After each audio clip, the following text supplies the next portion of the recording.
Hey everybody, this is Sid Sexton with Keith Glines and episode 96 of the Overlap podcast. Good afternoon, Keith. Good afternoon. Man, rocking on here, and we have a very necessary, I would say this is the number one thing that I've been dealing with, with folks over the course of developing people in the last 15 years. Hell, it's the biggest thing that I've dealt with myself. And we're jumping right into it because we're trying to be good stewards of our time and your time. And so, if you read the title of this podcast, we are going to dive into the 6 steps to great time management. And you ready for that, Keith? I am. I'm ready for this great 6 steps to great time management. I mean, it's kind of a hokey sounding title, but it works really well. This comes right out of some of our manager training, cadre or, collection, if you will. And really, I got this from a portion of a book by a guy named Chet Holmes, and it is The Ultimate Sales Machine is the name of the book. And you had an idea for that, right? I did. We're going to give this book away. We started a newsletter on our new website that just launched a couple weeks ago. It looks great, by the way. Well done. Well, thank you, sir. And I did not do that. We have like team members that did that, so that's pretty cool. We're at the point we have team members. I know. I'm glad I no longer have to do it. But if you go to overlaplife.com, at the bottom of the page, there's a newsletter sign up. Whoever goes there from this episode, and I don't care what episode, and signs up, we're going to let it run 7 days and then give this book away. Okay. To one of those people. Sounds good. And what this makes us do also is it makes us have to write a newsletter every week. Oh, God. Let me tell you about one of our sponsors, Chris Drogmiller. He's with CMD Fencing. One, I really appreciate his support to the podcast. He listens to the podcast. But long before that, he has done several projects for me at my home, at our business, and the dude just does an awesome job. One of the things I really like about him is it's basically just him and someone that helps him. His attention to detail is phenomenal. The work is always high quality. If you've ever had a fence built, you know that the gate itself and how it opens and shuts is kind of the stamp of quality. It always works well. I've made him make some interesting kind of fencing where it's all horizontal. He had no problems with that, did a great job. And the guy is freaking awesome. He's easy to work with and he does a fantastic job. He's a firefighter. So, he works 2 days on and 2 days off. So he comes in and knocks my project out on the days that he's off. And the dude's awesome. You can find him on our website, overlaplife.com. You can find him on Facebook, CMD Fencing. And let's see, his phone number is 901-484-5546. So if you need a fence, need some fence work, call Chris Drogmiller, CMD Fencing. Hey guys, this is Keith. Let me break down a scenario for you. Are you a business owner that is overwhelmed by the options of investing, but you're being told you need to invest in retirement, you need to invest in mutual funds, you need to buy some single stocks? Well, I have your fix. C2 Wealth Strategies, ran by our friend Wes Cody. Their website is c2wealth.com. If you are looking at investing at all and are confused by it, give them a call today. They will be happy to handle whatever you need. He's brought up very specific things that I need to be working on as a business owner in my investing life. Let him do that same thing for you. c2wealth.com or go to the overlaplife.com page and click on sponsors.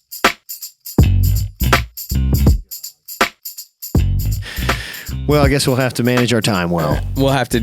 Time management is the key. One more thing on the calendar. One more thing. So the book is The Ultimate Sales Machine, Turbocharge Your Business with Relentless Focus on 12 Key Strategies. And this is by a guy, the late, great Chet Holmes. It was actually written in 2008, but it is super good. This guy was like a high-level sales guy and wrote a great book, and it was super impactful.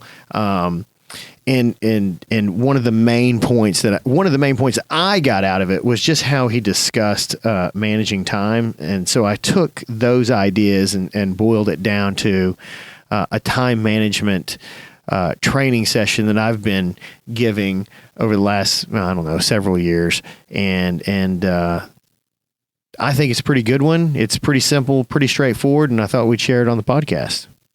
That's awesome. Let's go. All right. So, we really start off with, and I mentioned that time management is kind of the number one issue with,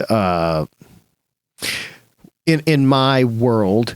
You sort of develop people that come out of the field, and yours might be, you develop people that come out of graphic design or whatever, right?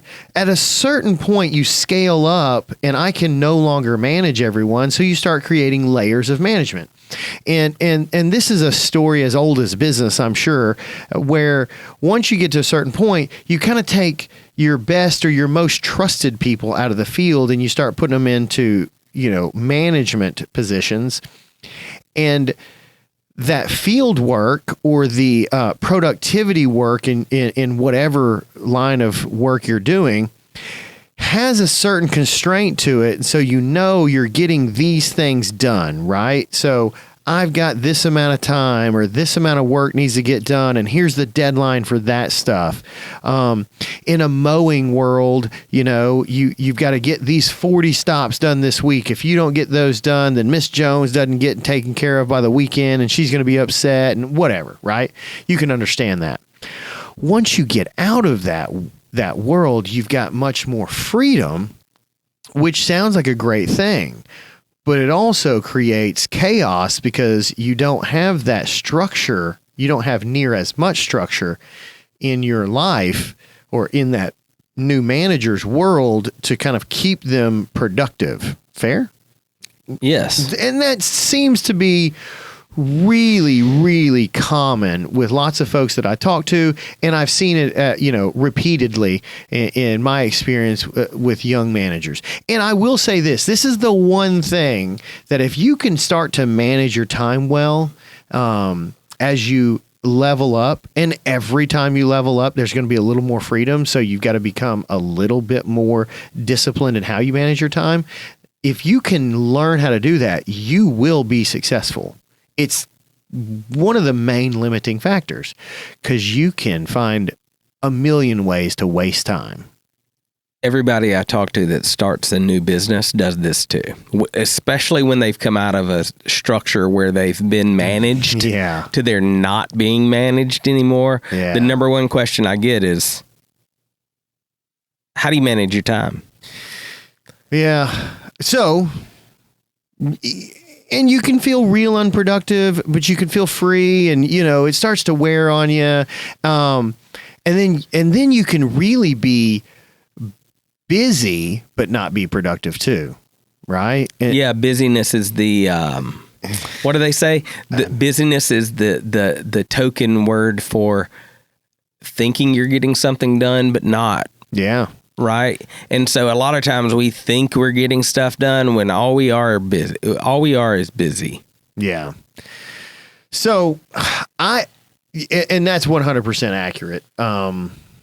So to level up and to be successful at really any level, and I say this every time you level up, you're going to run into this obstacle. But the key to success, there's two things that I sort of boil it down to. And number one is competency. And that's probably how you got to the position, right? You have demonstrated a certain level of competency. And so someone saw that in you and said, hey, this person knows how to do the job. Let's elevate them a little bit. and they'll do great. Well, the other side of that is productivity. You got to have competency and be productive. You can't know everything about soils and grass and stuff and just not get anything done. Everyone's getting paid to get something done for a customer, for your team, for whatever, you got to be able to get a certain amount of stuff done, and you got to get a certain amount of stuff done that other people are paying for that certain stuff, or it produces enough stuff that pays for you like 10x for someone to afford to put you in that position. Fair? Yeah. I'm establishing some common ground here. It's what happened to me in the corporate world. Okay, tell me about that. I was competent as a manager. I was competent to know the product, but I was not productive as a manager. Okay, fair enough. And I mean, we could go in that I was super young too, trying to manage older people and that kind of stuff too, but really that's what it boils down to. So that can actually, if you think someone is competent enough to be a manager, it could be a possibility that the productivity gets them, because that's exactly what got me. Right. And I think all this is born out of my frustration going, man, these are good people. They don't have integrity issues. They know the industry. They know the work. They're just failing at this next level. What's the issue? And if you peel it all back, it's just time management. And now, more so than 10 years ago, there's more and more distractions. There is a reason I don't have TikTok on my phone, Because absolutely. I'll look up and there goes 40 minutes. There's a reason that my door is always closed. I hear people say I've got an open door policy and my door's always open. And I love that idea. I am not able to do that because I will get stopped 7 times throughout a day. Hey, do you have a minute? And it turns into 30 minutes. And if you 30 minutes times 7, you get my point, Was that 3.5 hours of not wasted time, but time that I'm not able to be productive on the things that I would like to do. I'm also a testament to that. Just yesterday, I probably had one of the most productive days that I've had in a long time. Well, it's because I dropped my phone off 12-story building. Oh, yeah, that's right. I couldn't even get in touch with you. And didn't have a phone. That's right. And I got a lot of stuff done. There's a lot, man. And then I get a phone last night, and I bet if you look at my screen time today, I've wasted an hour. Yeah. And that's every day. Yeah, every day. Every day. 5 hours a week at the least. Multiplied by 52 weeks a year. That's a lot of hours, right? Yeah, that's a lot of hours. Okay, so competency and productivity are the keys to success no matter where you're at, no matter what level you're at. So in that book, Chet Holmes talks about, and I believe it, there are 6 fundamental steps to great time management. Put these 6 steps into daily practice, and you will not believe how much you can accomplish in a regular workday.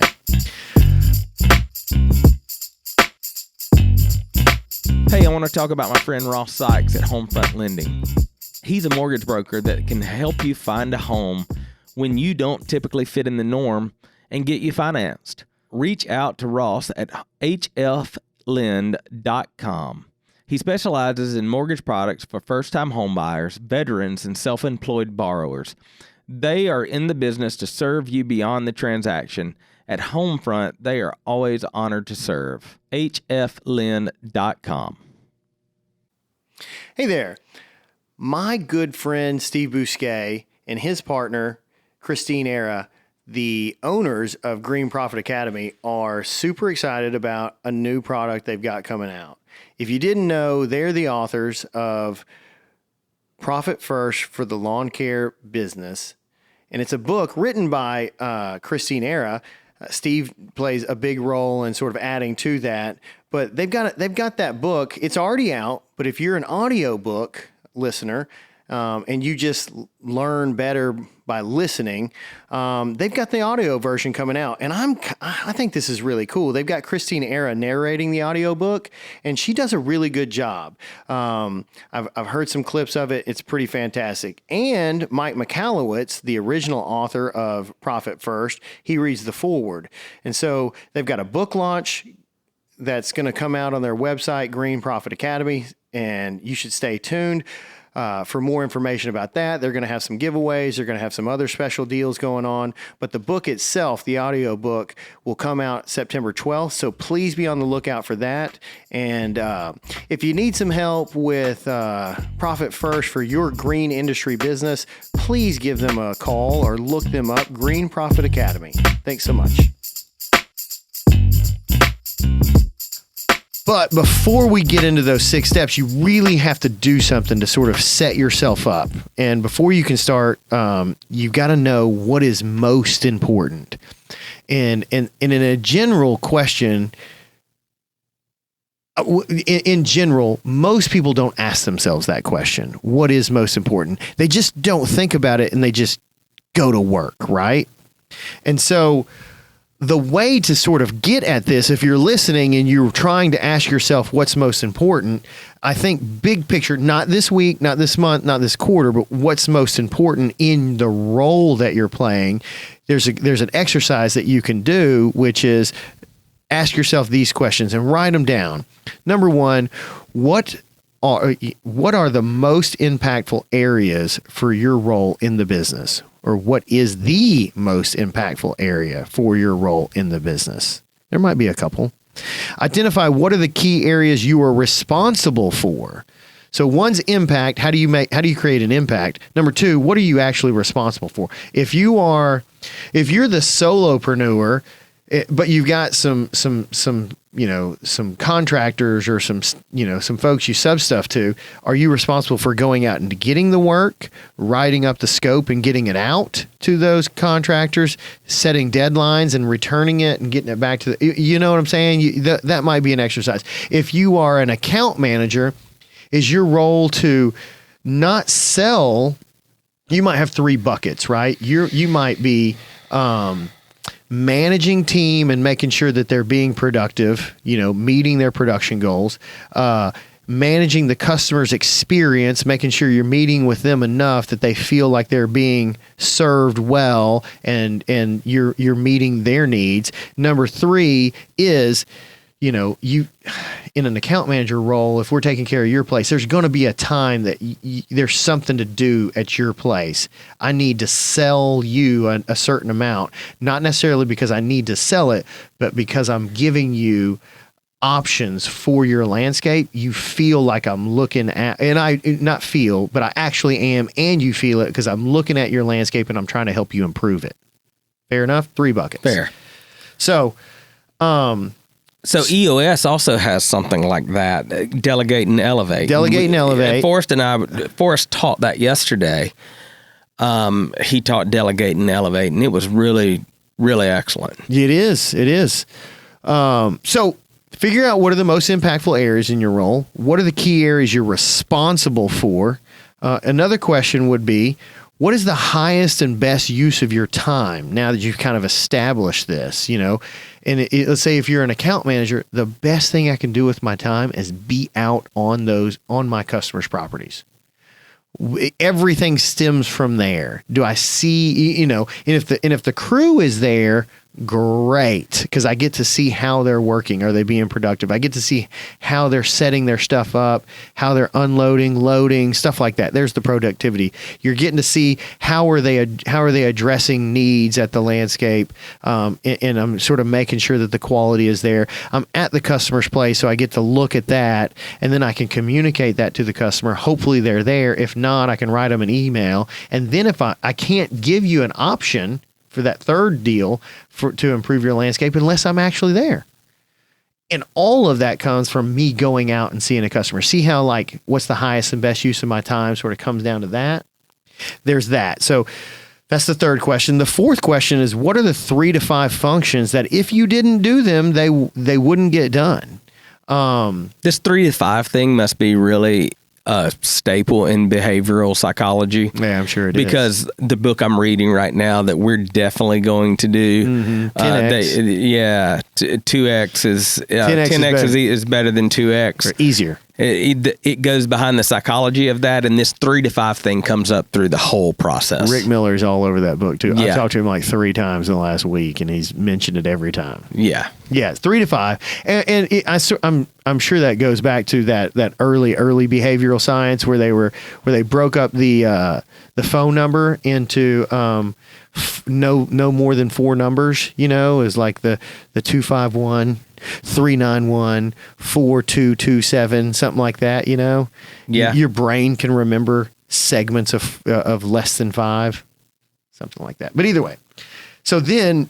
I don't know, but that sounded really smart. Freaking Dan Sullivan was talking about it, or whatever the 10X guy. He was talking about that whenever we were talking about behavioral science. But we digress. So ask yourself those 4 questions before you ever get started down this time management deal. And that's probably the biggest step, is if you get clarity and if you get focused on what you're supposed to be doing, then you can start moving in the right direction. That's figure out what are the impact areas for your role.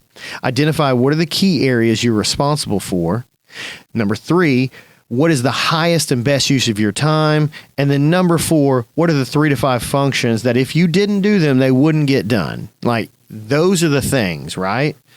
And you just, you take 5 minutes, you list that stuff down, and you're in good shape. Then you can get started. Once you have that list, you've got to ask yourself, what % of your time is spent on your top priorities? If you just did that, what do you think? What do you think yours would be? I think it would be better now, since I've been on that, since I hired Rick to really define those 3 to 5. Yeah. Because he made me really think through those 3 to 5. That's and now good. I can list them. And so now that I can list them, but most people I talk to can't list those things. What do you think? You think you're 10, 30, 40, 50, 70% of your time? I think I'm probably 70 now. 70%? Yeah. Does that include jiu-jitsu time? No, it doesn't. Oh, okay. But if you look at work time, I've been pretty good at delegating the things that I needed to get rid of. Okay. There you go. Fair enough. Distractions. Yes. To what you should be doing. I've only got 2 or 3 that I still need to delegate that I'm holding on to because they're like my babies and I know that I need to delegate them. So what I have seen with the folks that I have trained over the last several years is, number one, it becomes an aha moment. A light bulb comes on. If there's 5 of them in the room, 2 of them, you can you can actually hear the the gasp or the ooh, where it really hits them in the face what it is they should be doing. And then when you ask what % of your time has been spent on your top priorities, when most folks are pretty honest about it, it's 20% or less. And what they end up spending their time on, and this is a different time management sort of discussion, but it's that quadrant of time that is important and urgent, or not important and urgent. They're just constantly putting out fires. So here again, we go to the 80-20 rule, but reversed. Probably. And, they're just trying to be heroes, right?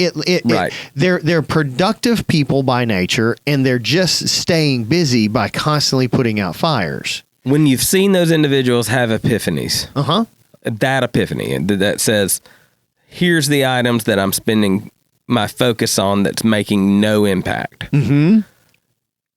Have you seen them? What I see is the inability, even though they know it's bad, to let it go. So that's when the 6 steps to great time management kick in.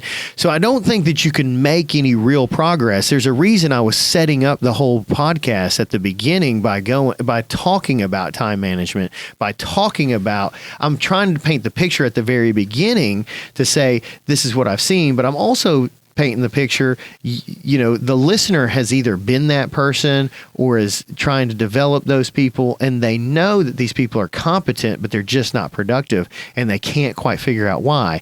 Here's why. They're not real clear on what it is they're supposed to do almost the majority of the time. Even though you're running EOS and they've got an accountability chart, and they've got 5 things. They don't really get that unless you really train them on them. And I don't really get it unless I really think about it and train on it. And I probably do this once or twice a year, probably once a year. And it always reminds me, and it's fantastic. So, what percentage of your time is spent on your top priorities? My guess for you, the listener, you're spending 25% or less. You're probably taking a bunch of phone calls. You're probably having a lot of needless chats at the parts counter or whatever. You're probably on the job site chatting with the customer for way too long. All kinds of things are happening, right? You probably get caught on Facebook too much. Oh, but I'm responding to customers. Someone else could probably do that. Whatever. You're just spending a lot of time. What's the excuse you get when you ask them why? Well, I think some of those things, not excuse. I don't know that they can quite put their finger on it, but they know they're spending a lot of time. I get this excuse all the time. Okay. There's no one else to do it.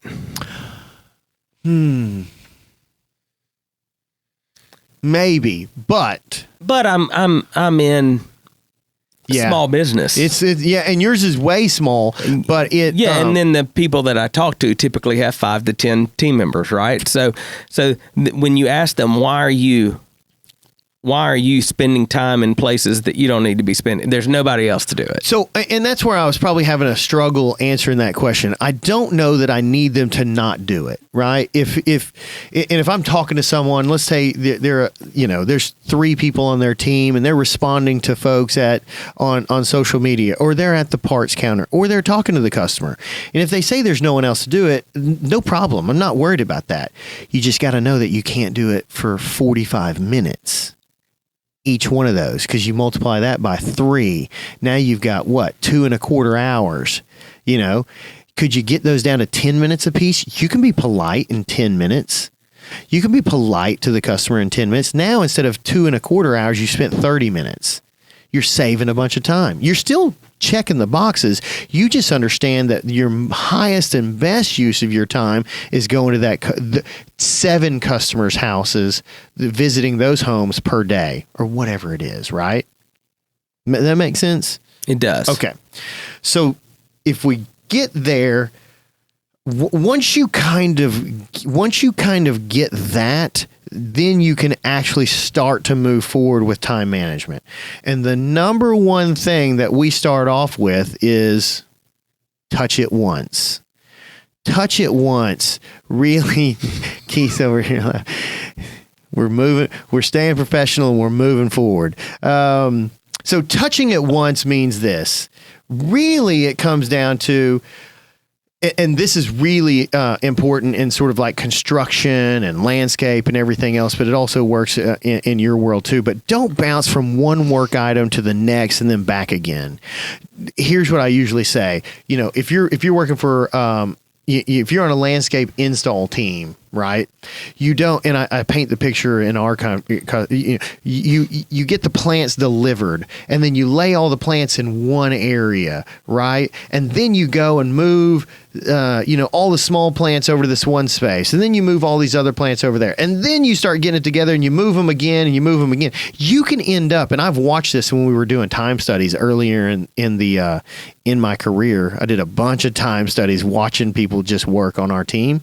And they would touch that one specific plant 7 times on average. And I watched probably 40 landscape jobs go in where I'm just watching with a stopwatch.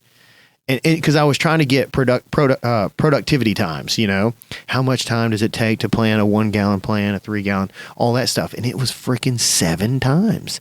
So if you that happens in tech too. Oh, I know. Because I'll watch someone edit an image or a website, and they go back to that 4 or 5 times every time instead of having a plan of what they're going to do with the actual element.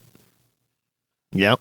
They have to think through it too much. So we started going, okay, let's try to touch it as least amount of time as possible. And so we started going, okay, we start unloading is the same way we put things in. Large stuff goes out, start setting the large stuff roughly where it goes. Medium plants come next, start setting those out roughly where they go, and then small plants are the last. Then it goes sod. So then you go and finalize you dry put it in, you put the large plants in, medium plants where they're supposed to go in the bed, you make some adjustments there, then the small plants, and then you've kind of got your bed lines from there. And then they go in. You're touching it way fewer times. And here we go back again to process. Process. Yeah, you got to process. Now, let's say here's what I see a lot of times, especially people that move into management. That's like in the production, and I'm connecting with them there because they all understand that, and they can understand productivity. You go to the next level and you go, how many of you guys are checking your emails constantly? And they go, yeah, we're all checking them constantly. I'm like, yeah, but we got to stay on top of it. Like, man, no one's going to be upset. I'm not going to be upset if I send you an email at 9 a.m. and you don't respond to me until 4. I'm not going to get upset. Or even better, if I send you an email and you don't respond to me until 12, that's even better response rate. You know, if it's real important, I'm going to text you or I'm going to call you. And here's what I get is, if you get them to, there was a time when you could sort of check how many times you check your email. I can't remember what that is anymore, but it would be they're checking emails like 27 times throughout a 9-hour day or a 10-hour day. It's why I turn notifications off on my phone. Notifications, exactly. We talked about that. There's actually a science behind checking emails, and it's 9:30 a.m. and 3:30 p.m. Yeah. So our world starts a little earlier, you know, so I'm going, hey, get your guys out by, 7:15, 7:30, manage your time and stuff. They're entering time or approving time, and then check your email from 7:45 to 8:15, 8:30. You got 45 minutes. If you need a little longer, whatever, but put it on your calendar. There's when you're checking email. Check it again at your lunch break at noon. Check it again before you leave right around 4:30, something like that. 3 times a day. Don't be checking it all the time. When I tell people I only check email 2 times a day, they're like, how do you do that? And I'm just like, it's one of the most freeing things I've ever implemented in my life. And it saves a ton of time and a ton of just like free-floating anxiety. You know, it's just you're not always anxious. You can focus on the work that you're doing. So then touch it once is there's that. But, make a plan for your team too. And don't let yourself or your team bounce around. That's where we were talking about process. So if you're managing people, and then emails, voicemails, material handling, equipment handling, reports, whatever. If you got reports to do, just try to batch those things up so you touch them one time. Don't open an email and then have to come back to it. Don't open any emails. Like I wouldn't say I never do it, but I try to never open emails in the evening unless I'm prepared to respond to them. What I don't want to do is open an email at 7:00 because I'm waiting for dinner or whatever. I'm wasting some time. I open an email and it's a long email that's going to take me a little time to read and I got to respond to it or anything that stuff has got to wait. Because if I don't respond to it, it's burning up energy in my mind and it's kind of keeping me from really shutting off from work. Touch it once. Good? Got it. Number 2, this is simple enough. Make a list. It's amazing how many people don't make a list. They don't make a list. Michael Hyatt, you need to sponsor this podcast with your freaking full focus planner because I'm making lists all the time. Change my world. It's really good. So how we do that is we make and this is before I knew this, right? So, and it's funny how this all works. We make a master weekly list. I try to do it Friday afternoons, and that happens probably 30% of the time.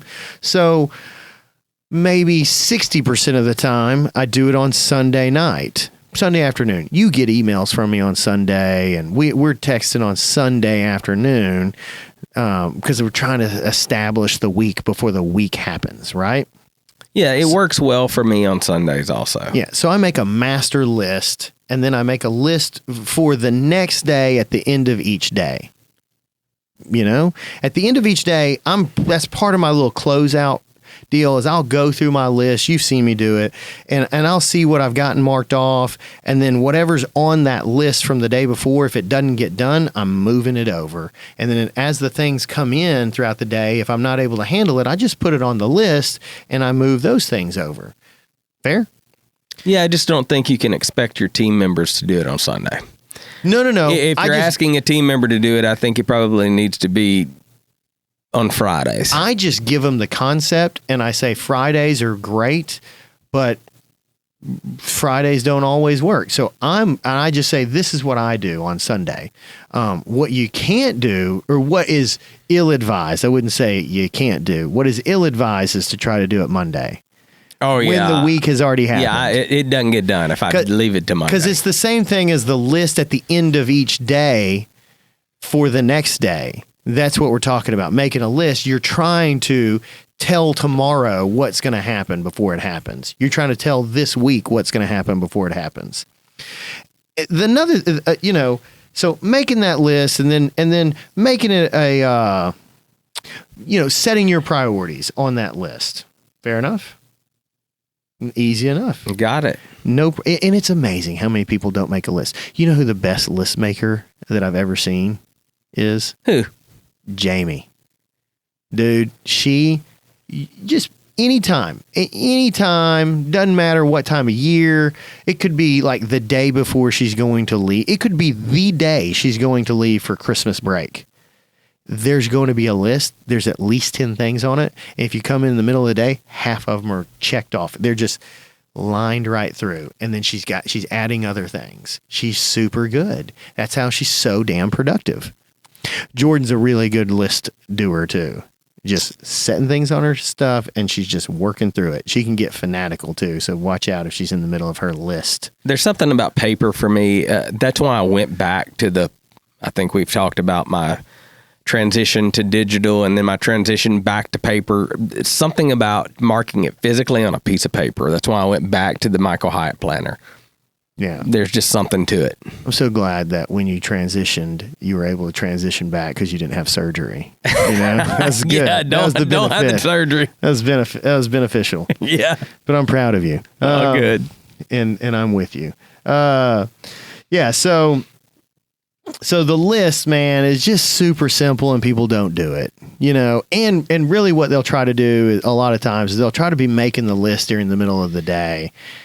The key to it is having the list for tomorrow before tomorrow happens. The key for your weekly list is to have that list before the week happens. So if it's not Sunday, Friday.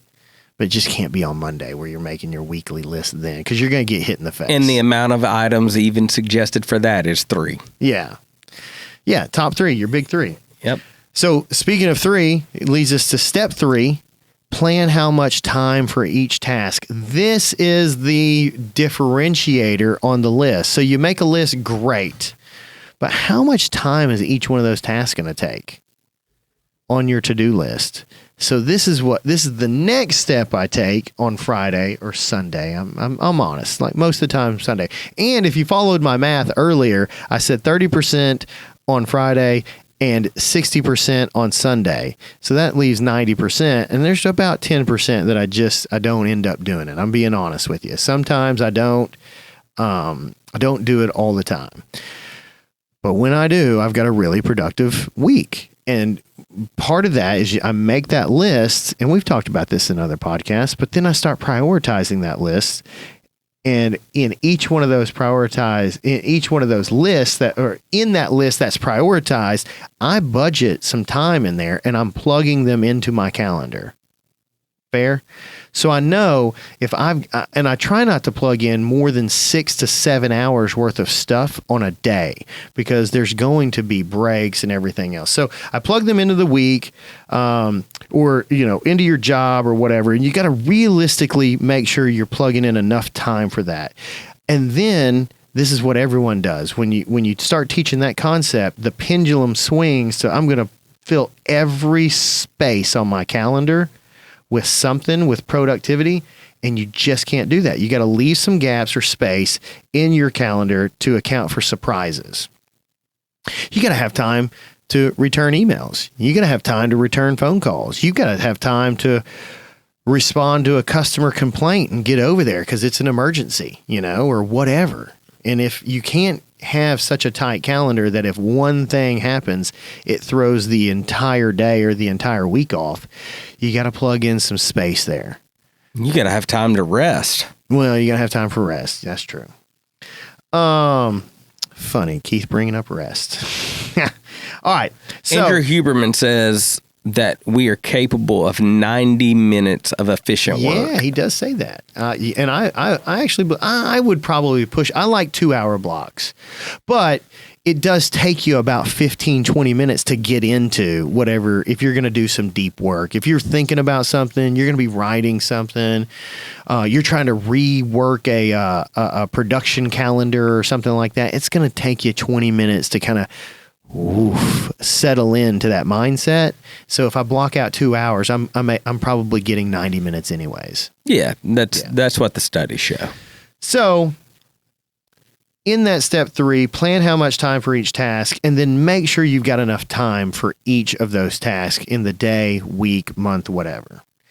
Make sure you plug in some gaps for surprises, and then make sure you're having on your schedule those basic things that have got to get done each week, like returning phone calls, emails, paperwork, meetings, all the other stuff. Fair? How we doing so far? This is good. Rocking? All right.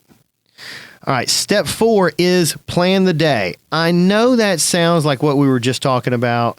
And this one, in my explanation of the make the list, it does sort of overlap. But there actually are two different things. One's plan how much time for each task. Then number 4 is plan the day. And I'll be a little redundant here, where you're making the daily plan the night before. Be disciplined and make sure your team sticks to that plan. There's the management aspect of leadership. And then make sure your team avoids the distractions. Make sure you avoid the distractions. And then here is part of the planning the day. This is kind of the crucial part. Schedule the hardest tasks first. You ever heard of that book, Eat That Frog First, by Brian Tracy? I've heard of it from you. I've not read it. The concept is this. You don't have to read the whole dang book. It's basically, if you eat a frog first thing in the morning, it's green and slimy and disgusting. I can't even imagine what a frog tastes like, but I imagine it's not great. I think of like a rotten oyster or something. But if that's the worst thing you did all day, then the rest, you get that out of the way, everything else is better. But I have to admit, I suck at that. I suck at it. Well, not anymore. I will push off a hard conversation or a hard task and say, I'll get it when I feel better. Once you start thinking about this, and once you've heard this training a couple of times, it will click for you. And this is like this is like a higher advanced level to this. Number 1, if I can just get you to start making a list, that'd be great. If I can get you to start planning your day, that'd be great. If I can get you to only checking your email 3 times a day, I'm winning. But the next level is if I can get you to start prioritizing the tough stuff first, you're going to win so much more, and you're going to save so much energy. The tough stuff is working on you in the back of your brain. Oh, yeah, that's what I was just thinking. And it's wearing you down. Yeah, absolutely. If you just go ahead and address it first thing in the morning, you've got a little more energy anyways, and the rest of your day is better.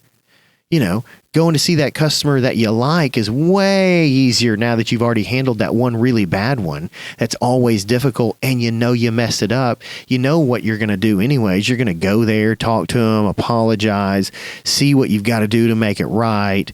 Go ahead and get that tongue lashing out of the way. Make some corrections. 80% of the time, it turns out better than you thought anyways. It's way worse in your mind than what you've built up. It never turns out near as bad as what you think it's going to be. And you get to be free the rest of the afternoon or the rest of the week. That's what I was about to say also, is when I push off the hard task, it's never as bad as I think it's going to be when I actually accomplish it. It's crazy, isn't it? All right, so plan the day. So plan that day, prioritize it, and really prioritize the tough stuff first. Prioritize it by putting the stuff that you made the list for. You know, if you don't do it, it won't get done. The highest and best use of your time, you know, your key results areas, that kind of stuff. That leads us to step 5. Then you prioritize the rest of the week. You know, you're taking, like we talked about. I get redundant here because, you know, when we talked about making a list, I'm really talking about making a list for the day, for the week. So, you know, this is sort of carrying on that concept. Since you're leading a team, what are you doing to be proactive? That's what I was trying to get my folks to see by prioritizing the rest of their week. They can get most of their key result area stuff done in the first 3 days. You know, if they need to see 15 customers a week, you can do that in the first 3 days, or maybe it takes 4. But what are you doing to be proactive? You know, what are you doing to improve your team's efficiency? Are you actually going on site and watching how they work? Are you looking at their trucks or whatever? How are they unloading and loading? Are you doing that? Are you doing that specifically? You know, are you really being intentional with that? I don't know where I got this statistic from or this data from, but I think I heard one time that if you take 10 minutes to plan, it saves you an hour. Yeah, I've heard something like that too. An ounce of prevention worth a pound of cure too, and you know, plan to fail, fail to plan, plan to fail, that kind of stuff. Yeah, I don't disagree. I don't know what it actually turns out to, but I know if you spend 30 minutes on planning something, it's going to save you a bunch of time. The worst learning mechanism is trial and error when it comes to productivity. Oh, you know? Yeah, you can't just go with the flow. Yeah. So what are you doing to improve the experience of your client? Are you looking for things to make their experience better? What are you providing solutions or additional services to your clients? You know, I'm just trying to get my people to add value to the customer. And then proactive time management and communication. When? How much time? Can you spend 1 hour per week being proactive? How about 2? How about 5? You know, that kind of stuff. Prioritize your week so you make time to be proactive. That's really what I'm talking about. In my world, that's what I'm asking my people to do. Prioritize the week so you can be proactive. Okay, guys, everyone knows if you're a business owner, a business leader, or you're just a person in the world needing help with accounting, you need a real partner. You need someone that's going to listen to you and not just plug numbers in to make their job easy to do your taxes. At least that's what I want. I've been through a lot of accountants in my life, and I have yet to find one even remotely as good as Johnny Barranco. He's the owner of Barranco and Associates, and he's the kind of guy that really doesn't manipulate your books to make his job easier. He really is trying to give you insights into your business or into your financial planning world. Whatever your goals are, he's there to help. And so I just encourage you to give him a call. Barranco and Associates, look him up online. It's barrancoandassociates.com and just see if he can help you. He really is the accountant that I recommend to everyone, even before he was a sponsor of the podcast. So please, if you need an accountant, just do yourself a favor and give him a call. And we really talk about this a lot. Like, if the customer is calling to ask us a question, we are not communicating well enough.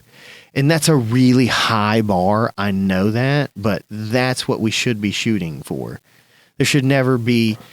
We should be working towards a time that the customer never calls to say, hey, when's my next application? Or, hey, when are they going to get to this? Or, hey, you know, the grass is a little bit yellow. What are you guys doing about that? You know, we should be out there being proactive and communicating. That's a very high bar.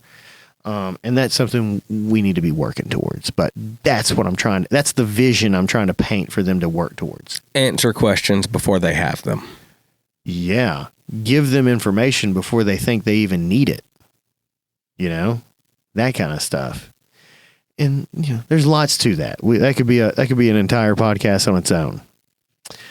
But number 6, this one is really crucial. And if you could see the photo on this thing, you'd know what I'm talking about. It kind of looks like Keith's desk here, where there is one old school computer monitor. That's not Keith's desk because he's always got the slick, fancy Apple one that's all thin but really big, bigger than my first TV. That was like $3,000, and like 87 files, a pack of Marlboros, a pack of ibuprofen, some Vaseline for some reason. I'm not sure what that's about. And then, you know, 17 books, a troll doll, it looks like, and then a bunch of Post-it notes all over everything. Yeah. Step 6 is throw out, organize, or delegate. And so what I'm saying here is you got to ask yourself, will this hurt me to throw this away or delegate? This is a great way to clear your mind and clear your schedule. Clean your truck and or your desk every afternoon. Oh, man, I've heard you harp on this one. Dude, yeah. Mm-hmm. Clean it out. You know, what do you really need? Just work all the time to reduce clutter, because a cluttered space equals a cluttered mind. Have you heard me say that? Yes. My kids hear me say that all the time. A cluttered space equals a cluttered mind. Again, go back to deep work, right? And we were talking about 2-hour time blocks. For me, and I learned this, and I think this is another Brian Tracy thing, but if you've got to like do something kind of important, and we're talking like deep work, clear everything off of your desk, put your phone way away, even if it is on airplane mode, and just sit with a blank notepad or a blank screen on your notes on your iPad or whatever, but all notifications off, everything, all the papers that are on your desk gets picked up and moved off, and then you're able to actually focus. Because my brain, and maybe I'm different, but I think hearing behavioral scientists talk, my brain is trying to keep me from getting into that deep work. It wants me to just stay busy and active and shallow. I can definitely tell you my brain does. If I have something that distracts me on my desk, yeah. I can't function. There'll be that piece of paper over there that I haven't looked at in 4 days, and it's some sort of offer for whatever that I put aside to maybe look at it later, and there I am looking at it for no reason. You know, or I pick up my phone to see what time it is, and then there's 2 notifications that there's an email that I don't need to look at, or an Instagram response that I don't need to look at. And next thing I know, I'm going down a rabbit hole. A cluttered space equals a cluttered mind. So what do you really need? Is this distracting you? Those trade magazines are not at my place anymore. We might be the only landscape company that doesn't subscribe or even allow Lawn and Landscape magazine to come into our building, because I don't need it. You know, it's just a distraction. And it's online if you need to look up an article. Yeah, I don't even want to do that. Organize everything to be more productive. Throw away trash, old papers, and in the field, throw away broken tools, unused parts, unused plants. You know, brought back plants, and it's tough to. They're halfway dead anyways. We can't even give them to a customer. Get rid of them. It's taking up space. It's a distraction. This goes for your digital spaces too. Oh yeah, your desktops, your file folders. My God, I have seen some rough looking desktops. Oh my God, I have too. Did you ever see Amber's desktop? No. It would have given you an epileptic fit. You know, you would have been like, you would have had convulsions. There were no less than 98 icons on. You couldn't see the screen, like the back of the screen, you know, like whatever that screensaver or photo was. It's just 100 icons on there. And I'm going, what in the world is this? She's like, oh, that's my method. Is it?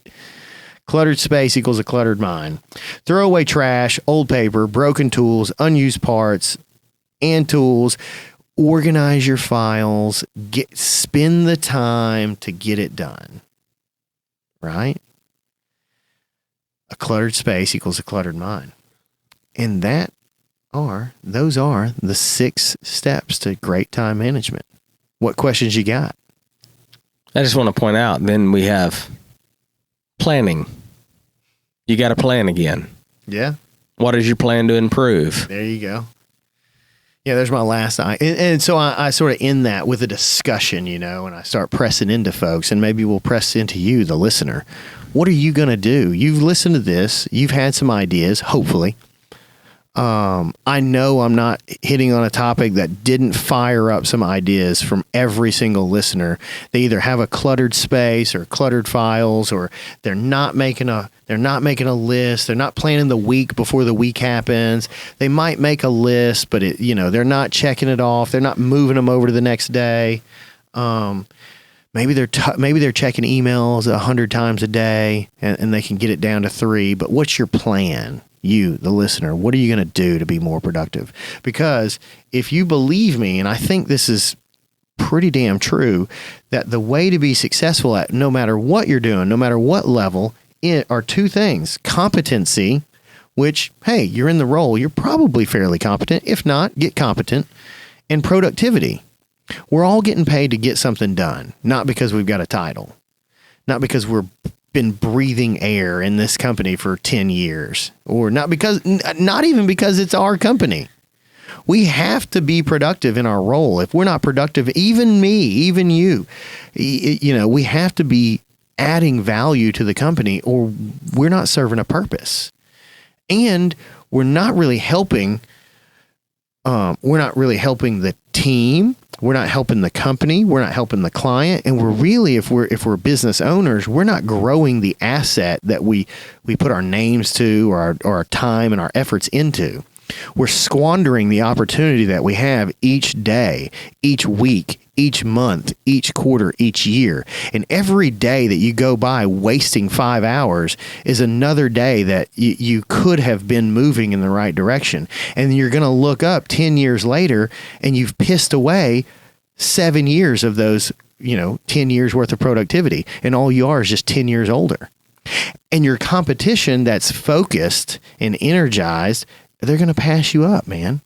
You got to be competent and productive. What are you going to do? I always love when people use that term, I'm busy. Yeah. Because it typically means they're not very productive. Well, busy has become like a badge of honor. It's like, oh, I'm so busy. And I get it. I've been drug into that. But I can honestly tell you, when I've used those terms, I've not been productive. I've been super busy lately, but I think I've been really productive too. And I've had to, once it gets real busy, it's been a real busy time for me. And it literally has been busy, much busier than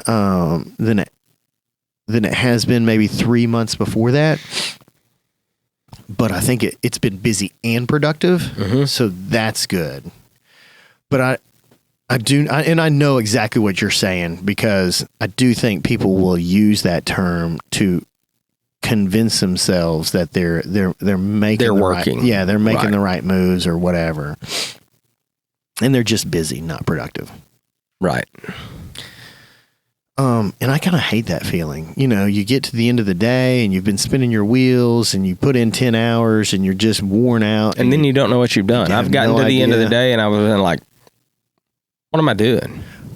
But if I got my list and I can look at my calendar and I know what I've gotten done, I feel productive and I know I was busy,